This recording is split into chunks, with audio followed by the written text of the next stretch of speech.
नमस्कार, स्वागत है आपका। आप देख रहे हैं इंडिया टीवी। आपके साथ मैं हूं प्राची पाराशर। वक्त हो गया है प्रहार का। प्रहार में बात करेंगे राम मंदिर में चढ़ावा चोरी की जांच फुल स्पीड से चल रही है। अयोध्या पुलिस और एसआईटी ने जांच का दायरा बढ़ा दिया है। रडार पर अब सिर्फ छोटे कर्मचारी नहीं बल्कि बड़ी मछलियां भी हैं। रामधन की बंदरबांट करने वाले बड़े बड़े का हिसाब किया जाएगा। चंपत राय से लेकर अनिल मिश्रा और गोपाल राव तक जांच एजेंसी किसी के नाम को लेकर नरमी बरतने के मूड में नहीं है। अनिल मिश्रा और गोपाल राव को आज क्यों बुलाया गया, क्या चंपत राय से दोबारा पूछताछ होगी, ये सब आपको बताऊंगी। लेकिन उससे पहले इस वक्त की बड़ी खबर आपको बता देती हूं।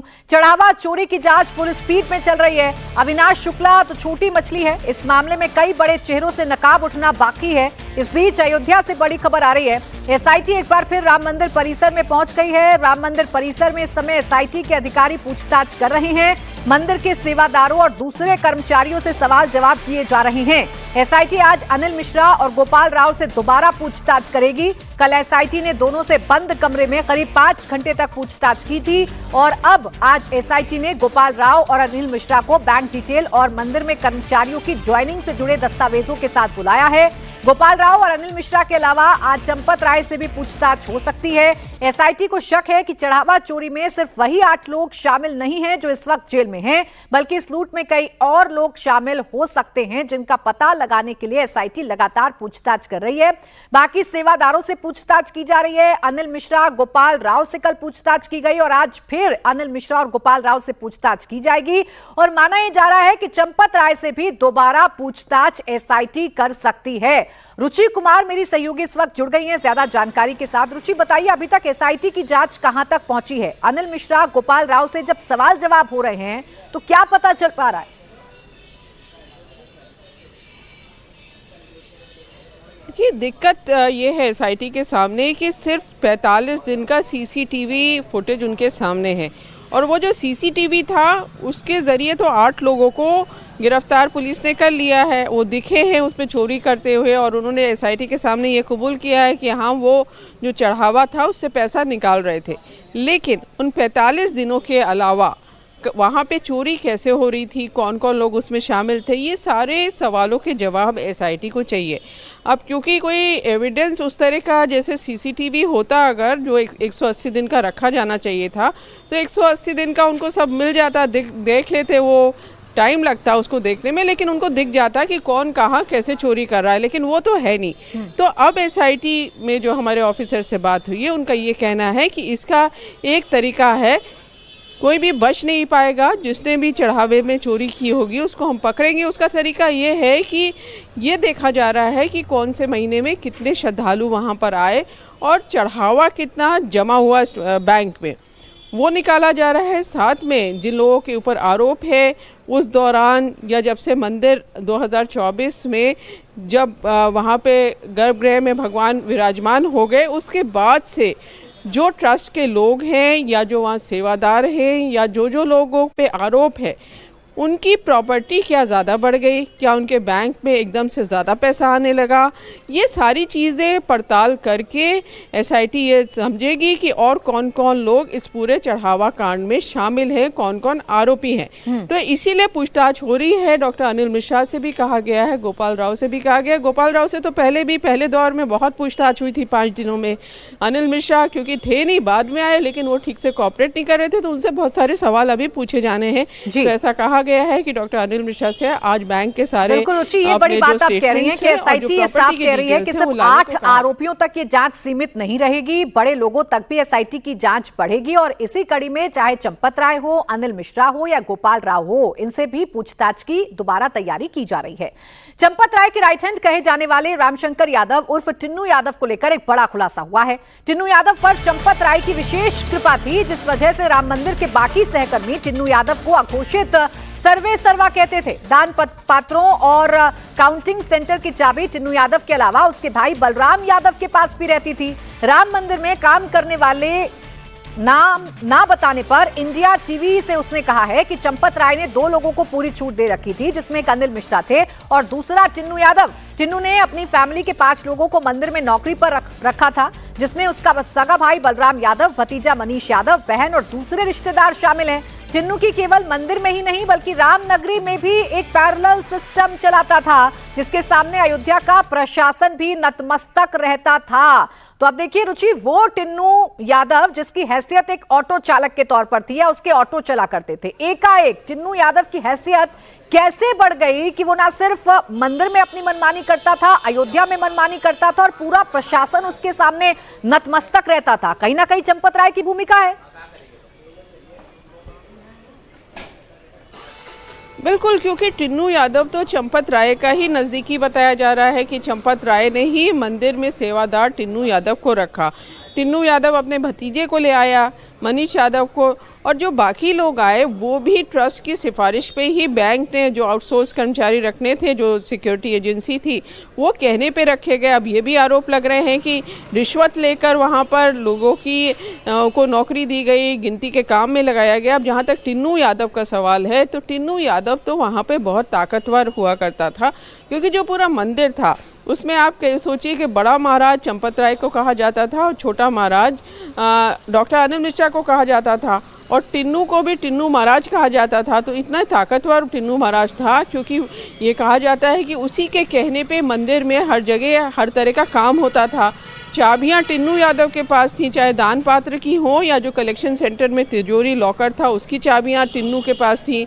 बैंक पैसा जाता था उसमें टिन्नू यादव का दखल रहता था। तो आखिर टिन्नू जो है इतना पावरफुल वहाँ कैसे हो गया, किसने इतनी ताकत दे दी और किसने इतनी हिम्मत दे दी कि वो इस तरह का काम करने लगा, अपने लोगों को उसने भर्ती करना शुरू कर दिया। तो ये सारी चीज़ें एसआईटी जांच कर रही है और टिन्नू का क्योंकि रोल मिला इसीलिए उसको गिरफ्तार भी किया गया है। जाहिर बात है कि जो बात रामनगरी में सबको दिख रही थी, जो टिन्नू यादव का रसूख राम मंदिर में सबको दिख रहा था, ऐसा तो नहीं है कि चंपत राय को नहीं दिख रहा होगा, लेकिन फिर भी चंपत राय की खामोशी क्या ये बताती है कि टिन्नू यादव को उन्हीं का संरक्षण प्राप्त था और उन पर अब कार्रवाई होगी, ये सवाल है। शुक्रिया आपका रुचि तमाम जानकारी के लिए।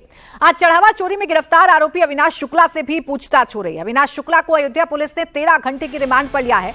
थोड़ी देर पहले अविनाश का मेडिकल कराया गया है। इसके बाद पुलिस उसे कौशलपुरी की तरफ लेकर निकली थी और अब खबर है कि पुलिस अविनाश को प्रतापगढ़ लेकर जा रही है, जहां का वो रहने वाला है। अयोध्या में अविनाश जिस योग सेंटर में रहता था वहां से 5 जून को पुलिस ने 5 लाख रुपए कैश बरामद किए थे। अब तक हुई बरामदगी में सबसे ज्यादा पैसा अविनाश शुक्ला के पास से ही बरामद हुआ है। उसकी जिम्मेदारी राम मंदिर के अंदर दान के पैसे को काउंटिंग तक पहुंचाने की थी। आरोप यह है कि इसी दौरान उसने गबन किया और लाखों रुपए साफ कर दिए। वो इन पैसों से गांव में नया घर भी बनवा रहा था। पुलिस अब अविनाश की तमाम संपत्तियों की पड़ताल कर रही है। उसने चोरी का पैसा कहां-कहां छिपाया, कहां-कहां प्रॉपर्टी खरीदी, इसकी जांच हो रही है। यही वजह है कि आज उसे 13 घंटे की रिमांड पर लिया गया है, क्योंकि यही अविनाश शुक्ला है जिसके पास से सबसे ज्यादा 20 लाख रुपए कैश बरामद किया गया है। अब जैसे जैसे चढ़ावा चोरी की जांच आगे बढ़ रही है, वैसे वैसे नए और चौंकाने वाले खुलासे हो रहे हैं। बड़ी खबर यह है कि चढ़ावा चोरी मामले में ट्रस्टी अनिल मिश्रा पर शक गहरा गया है। सूत्रों के मुताबिक जांच एजेंसी को चढ़ावा चोरी कांड में अनिल मिश्रा का बड़ा रोल नजर आ रहा है। एसआईटी के सूत्रों का कहना है कि महाकुंभ के दौरान राम मंदिर में बहुत ज्यादा चढ़ावा आया था। पूरे चढ़ावे की काउंटिंग एक दिन में नहीं हो पाती थी। बोरों में चढ़ावा बांधकर बिना गिने रखा जाता था। उस दौरान बड़े पैमाने पर हेराफेरी हुई है और शक के घेरे में अनिल मिश्रा है। एसआईटी एक एक कड़ी जोड़ रही है। इस मामले में अब तक 150 से ज्यादा लोगों से पूछताछ हो चुकी है। इनमें से ज्यादातर ने चंपत राय, अनिल मिश्रा और गोपाल राव के नाम लिए हैं। अनिल मिश्रा चंपत राय के बेहद भरोसेमंद आदमी है। वहीं आरोपी टिन्नू यादव चंपत राय का खास है। इसी मामले में पकड़ा गया आरोपी मनीष यादव टिन्नू यादव का भतीजा है। इसके अलावा सुभाष श्रीवास्तव भी चंपत राय का करीबी है। बाकी 5 आरोपी आउटसोर्स कर्मचारी हैं। बताया जा रहा है कि इनमें से ज्यादातर अनिल मिश्रा और चंपत राय की सिफारिशी हैं। इसमें भी अनिल मिश्रा की सिफारिशी ज्यादा है। आरोप तो यह भी है कि चढ़ावे की काउंटिंग में लगाने के लिए इन लोगों से बाकायदा रिश्वत भी ली गई थी। अब सवाल ये उठता है कि गोपाल राव, अनिल मिश्रा और चंपत राय का होगा क्या? चंपत राय और अनिल मिश्रा अपने पद से इस्तीफा दे चुके हैं। 6 जुलाई को ट्रस्ट की मीटिंग है जिसमें उनके इस्तीफे पर फैसला हो सकता है। लेकिन सवाल यह है कि क्या चंपत राय और अनिल मिश्रा की राम मंदिर ट्रस्ट से छुट्टी भी होगी? नियम क्या कहते हैं, आइए वो भी समझ लीजिए। दरअसल राम मंदिर ट्रस्ट से किसी ट्रस्टी को उसकी जिम्मेदारियों से सिर्फ 2/3 बहुमत से ही हटाया जा सकता है। नियमों के मुताबिक ट्रस्टी आजीवन सदस्य होते हैं, इसलिए चंपत राय और अनिल मिश्रा अपने पद छोड़ने के बाद भी ट्रस्टी बने रह सकते हैं। 10 स्थायी वोटिंग सदस्यों में से 2 ने इस्तीफा दे दिया है, 1 का निधन हो गया है और 1 अस्पताल में भर्ती है। वहीं चढ़ावा चोरी विवाद के बीच आज बाबा बागेश्वर यानी पंडित धीरेन्द्र कृष्ण शास्त्री अयोध्या पहुंचे हैं। बाबा बागेश्वर ने यहां हनुमान मंदिर में दर्शन पूजन किया और चढ़ावा चोरी पर कहा कि इन लोगों ने महापाप किया, इन्हें भगवान सजा देगा। इसके साथ ही बाबा बागेश्वर ने हिंदुओं को सावधान किया, कहा इन दिनों कुछ लोग मंदिरों, साधु संतों के खिलाफ साजिश रच रहे हैं, ऐसे कालनेमियों से सावधान रहने की जरूरत है। पाप नहीं महापाप है और भगवान इसका दंड देंगे। लेकिन एक बात हम और कहना चाहेंगे, आज देश की कानून व्यवस्था पर, SIT पर हम सबको पूर्ण भरोसा करना चाहिए। जांच चल रही है, निश्चित रूप से हमें इस देश के कानून पर, देश की सरकार पर भरोसा है। सभी आरोपियों को दंड मिलेगा। दूसरी बात और हम प्रार्थना करना चाहेंगे अपने बागेश्वर धाम से, वर्तमान का युग कलयुग से ज़्यादा छल युग चल रहा है और इस छल युग में सावधान रहना। वर्तमान समय में संतों पर, महंतों पर, मठों पर, मंदिरों पर प्रायोजित तरीके से, सुनियोजित तरीके से श्रद्धा घटाने के लिए एवं इनके ऊपर आस्था गिराने के लिए इस तरह के षड्यंत्र भी चल रहे हैं, जिसमें कुछ कालनेमी लोग भी सक्रिय हो गए। हमें उनसे सावधान रहना होगा, हमें उनसे सजग रहना होगा और हमें भरोसा है कि जिन जिन ने ये पाप किया उनको भगवान भी दंड देगा और SIT और देश का कानून, यहाँ की सरकार दंड देगी। तो एक तरफ बाबा बागेश्वर हैं जो सरकार पर भरोसा जताते हुए कह रहे हैं कि कार्रवाई होगी, इस बात का भरोसा हमें है, तो दूसरी तरफ चढ़ावा चोरी पर विनय कटियार का भी बड़ा बयान सामने आया। विनय कटियार ने कहा कि राम मंदिर में गबन तो हुआ है, चंपत राय जेल जा सकते हैं। विनय कटियार ने बड़ा दावा किया है। बड़ी खबर आपको बता दें, राम मंदिर के लिए हुए संघर्षों से जुड़े रहे विनय कटियार, चंपत राय को लेकर उन्होंने बड़ा बयान दिया है। चंपत राय को लेकर विनय कटियार ने कहा है कि चंपत राय को जेल जाना पड़ सकता है, चूंकि राम मंदिर में गबन तो हुआ ही है। क्या कहा चंपत राय के बारे में विनय कटियार ने, सुनिए। पैसा का गबन हुआ है, जबरदस्त गबन हुआ है और हम तो जिसका गबन हो जाए तो वो तो आदमी ठीक माना जाए। और यहाँ जब आ गए तो मोदी जी ने कहा रात को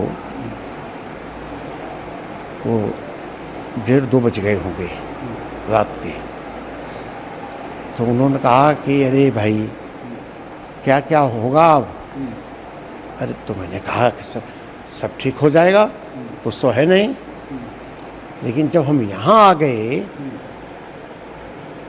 तो उसमें देखा चंपत राय भी है, गोपाल राव भी है, ये सब जितने हैं, ये हाँ अनिल मिश्रा हैं,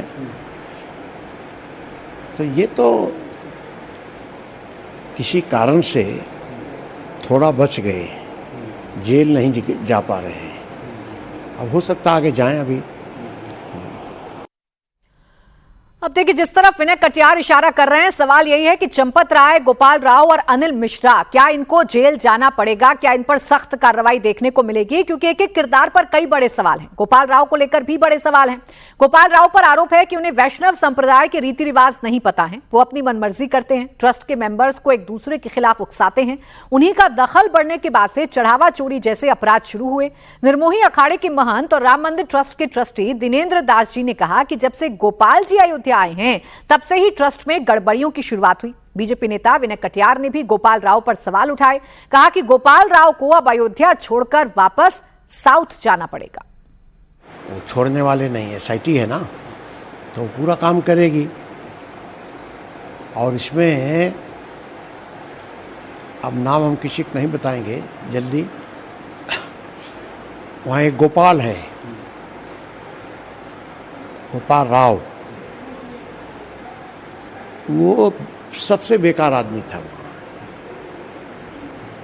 कोई लेन देन नहीं, कुछ नहीं, और पता नहीं किसने उसको यहाँ बना करके भेजा। तो हम कभी जाते नहीं थे वहाँ, एक दिन हम घूमते फिरते चले गए। हमने कहा चलो बहुत दिन हो गए हैं, भगवान राम के दर्शन कर लें। तो इसने हमसे कहा कि आप किसकी अनुमति से आए यहाँ हैं? तो हमने कहा तुम कौन हो? तुम पहचानते नहीं हो इस परिसर में आने वाले लोगों को? और मैं उठा और हम अपने घर चला आया। उसके 1 घंटे बाद हमने उनको फ़ोन किया। हमने कहा तुम यहाँ नहीं रहने वाले हो, साउथ जाओ जहाँ से आए थे। ये हम बता दे रहे हैं। पूरी उनकी व्यवस्था हो गई। और प्रहार में अब बात करेंगे पंजाब की, जहां 2027 के विधानसभा चुनाव से ठीक पहले कांग्रेस की टेंशन बढ़ती दिख रही है। पंजाब के पूर्व मुख्यमंत्री चरणजीत सिंह चन्नी बगावत के मूड में आ गए हैं। पंजाब कांग्रेस प्रधान की कुर्सी ना मिलने से चरणजीत चन्नी बेहद नाराज हैं। चरणजीत सिंह चन्नी अपने समर्थक सांसदों, विधायकों और हल्का इंचार्जों के साथ अहम बैठक कर रहे हैं। रोपड़ के मोरिंडा में चन्नी के घर समर्थकों की मीटिंग हो रही है। इस पूरी मीटिंग को चरणजीत सिंह चन्नी के शक्ति प्रदर्शन के तौर पर देखी जा रही है।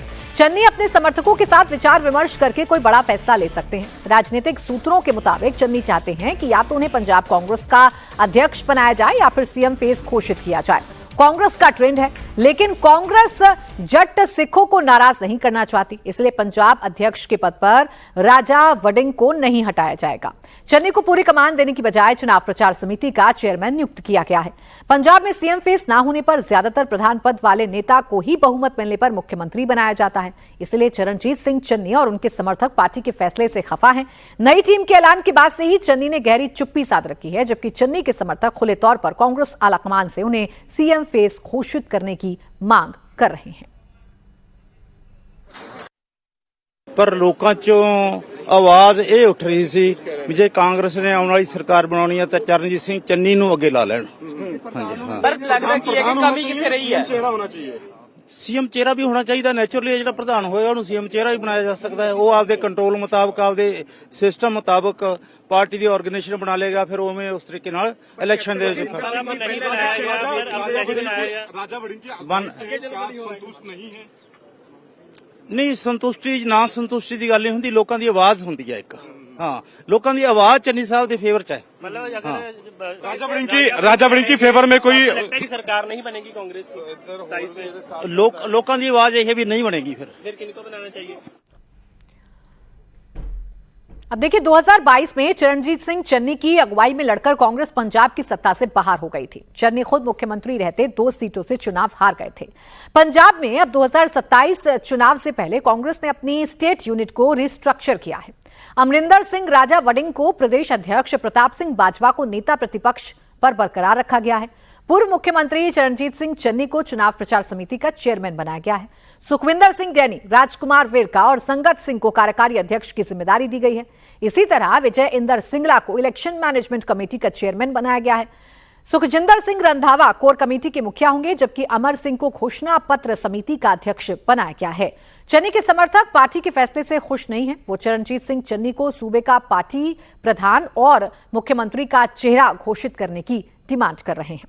अब देखिए, अगर पंजाब में चरणजीत सिंह चन्नी पार्टी से बगावत कर लेते हैं तो कांग्रेस के लिए बहुत बड़ा डैमेज साबित होगा, क्योंकि चरणजीत सिंह चन्नी पंजाब में कांग्रेस के बड़े दलित नेता हैं और पंजाब में करीब 31% दलित आबादी है। लेकिन कांग्रेस राजा वडिंग को भी साइडलाइन नहीं कर सकती। वो जट सिख समाज के बड़े नेता हैं। पंजाब में जट सिखों की वोट 19% के आसपास मानी जाती है और यही समुदाय पंजाब की सत्ता की धुरी में रहता है। तो कांग्रेस के सामने मुश्किल है, आगे कुआं पीछे खाई वाली स्थिति है। चूंकि चरणजीत सिंह चन्नी अगर नाराज होते हैं तो दलित वोट बैंक उनसे छिटक सकता है, और अगर राजा वडिंग को वो अगर हटाते हैं पद से तो फिर जट सिख वाला वोट उनके हाथ से खिसक सकता है। पुनीत परिंजा मेरे सहयोगी इस वक्त जुड़ गए हैं, सीधा उन्हीं के पास चल लेते हैं। पुनीत, एग्जैक्ट स्थिति आपको क्या समझ में आ रही है? क्या वाकई में चरणजीत सिंह चन्नी बगावत करने के मूड में है या ये प्रेशर पॉलिटिक्स का हिस्सा है? देखिए प्राची, सबसे पहले तो यह कि जिस तरह से गर्मी का पारा जो है पंजाब में बहुत ज्यादा है, उसी तरह से राजनीतिक पारा भी एकाएक बहुत ज्यादा चढ़ गया है। इस वक्त मैं चरण सिंह चन्नी के घर के बाहर मौजूद हूं। जैसा कि आपने बोला कि प्रेशर पॉलिटिक्स तो वो है ही है, लेकिन बगावत भी कहीं ना कहीं से नजर आ रही है, क्योंकि पहले भी आपने एक बयान आया था चरण सिंह चन्नी का, जिसमें उन्होंने कहा था कि दलित समुदाय को दरकिनार रखा जाता है कांग्रेस के अंदर, जिसके ऊपर काफी बवाल मचा था। बकायदा एक जब मीटिंग हो रही थी उसी के अंदर चरण सिंह चन्नी की तरफ से यह सवाल उठाया गया था। और अब जबकि कल जैसे ही लिस्ट आती है संगठन की परसों देर रात, और उसके बाद एक राजनीतिक उबाल जो है वो शुरू हो जाता है पंजाब की राजनीति के अंदर, खास करके कांग्रेस के अंदर। और 2022 का ये वही समय शुरू हो जाता है जैसे कैप्टन अमरिंदर सिंह को हटाया गया था, उस समय भी यही गुट जो था वो बागी था, खास करके तृप्त रजिंदर बाजवा जो कि अभी अंदर बैठक में पहुंचे हैं, राणा गुरजीत हैं, उसके अलावा कई विधायक, भारत भूषण आशु पूर्व कैबिनेट मंत्री, है ना, तो काफी जो लोग हैं वो यहाँ पर पहुंचे हुए हैं। और ऐसे में कितने विधायक और कितने सांसद इनके समर्थन में पहुंचे हैं? देखिए, अगर सांसदों की बात करें तो सिर्फ मोहम्मद सदीक जो है फिलहाल यहां पर है। उसके अलावा अगर विधायकों की बात करें तो 10 से 15 विधायक जो हैं वो यहां पर पहुंचे हुए, इसमें कई पूर्व विधायक भी हैं। तो ऐसे में सवाल ये उठता है कि अगर इस तरह का जो हाल जो है रहेगा, क्योंकि चुनावी साल है, और ऐसे में अगर कांग्रेस के सामने मुश्किल है, अब कांग्रेस इसे कैसे हल करेगी देखना दिलचस्प है। शुक्रिया आपका पुनीत तमाम जानकारी के लिए। और अब बात करेंगे राजा रघुवंशी हत्याकांड की, जिसकी मुख्य आरोपी सोनम रघुवंशी को सुप्रीम कोर्ट से राहत मिल गई है। सुप्रीम कोर्ट ने सोनम रघुवंशी को मिली जमानत पर रोक लगाने से इनकार कर दिया है। कोर्ट ने कहा कि चूंकि सोनम पहले से ही जमानत पर बाहर है, इसलिए वो आदेश को पलटने के पक्ष में नहीं है, क्योंकि मामला ट्रायल के दौरान तय किया जाना है। उन्हें जवाबी हलफनामा दाखिल करने दिया जाए। सोनम को जवाब दाखिल करने के लिए जल्दी तारीख दी जाएगी। कोर्ट ने इस बात पर भी ध्यान दिया है कि उन्होंने कुछ समय जेल में बिताया। मामले में अगली सुनवाई 9 जुलाई को होनी है। अतुल भाटिया हमारे सहयोगी जुड़ गए हैं ज्यादा जानकारी के साथ। अतुल, राहत बरकरार क्यों रही सोनम रघुवंशी की? देखिए, जिस तरीके से कल जो सॉलिसिटर जनरल तुषार मेहता उन्होंने इस केस को मेंशन किया था, क्योंकि मेघालय सरकार जो है वो सुप्रीम कोर्ट पहुंची थी, जिस तरीके से सोनम रघुवंशी को जमानत दी गई थी हाई कोर्ट के द्वारा। तो आज भी जो सॉलिसिटर जनरल तुषार मेहता उन्होंने सुप्रीम कोर्ट के अंदर ये कहा कि जिस कोर्ट ने 3 बार सोनम रघुवंशी की जमानत रद्द की थी, उसी अदालत ने उसको जमानत दे दी। और पहले क्योंकि जिस तरीके से जो एरर की बात हो रही थी कि किस तरीके से कुछ खामियां जो है वो रही, और इसके अलावा ग्राउंड एरर्स जो है वो सोनम को नहीं बताए गए थे, इस लिहाज से जो जमानत है वो सोनम रघुवंशी को दी गई। तो इसमें कहीं ना कहीं जो एसजी तुषार मेहता उनका कहना था कि हत्या का मामला है, जो सोनम रघुवंशी है वो वहां से फरार हो गई थी, यूपी में उसकी गिरफ्तारी होती है। तो इस पर जो सुप्रीम कोर्ट है उसने ये कहा कि क्योंकि अब सोनम रघुवंशी जेल से बाहर आ चुकी है, तो अभी वो इस बात के इच्छुक नहीं है कि उनको दोबारा वापस जेल भेजा जाए। सोनम रघुवंशी को नोटिस जो है वो सुप्रीम कोर्ट ने जारी किया है। गुरुवार को इस पूरे मामले पर आगे की सुनवाई होगी, लेकिन फिलहाल रात की बात यह है सोनम रघुवंशी के लिए कि उसकी जो जमानत हाई कोर्ट से मिली थी सोनम रघुवंशी को, वो अभी बरकरार रहेगी। तो गुरुवार को क्योंकि इस पूरे मामले पर अब सुप्रीम कोर्ट में सुनवाई होनी है, वहीं आज तुषार मेहता ने जो पुणे के अंदर जो सिया जो केतन नाम के शख्स की जिस तरीके से हत्या थी, उसका भी उदाहरण आज सुप्रीम कोर्ट के अंदर दिया। उन्होंने कहा कि इस तरह की घटनाएं बिल्कुल अब यही देखना है कि सोनम कब तक राहत पाती रहेगी और कब तक जेल से बाहर रहेगी जमानत पर। शुक्रिया आपका अतुल तमाम जानकारी के लिए।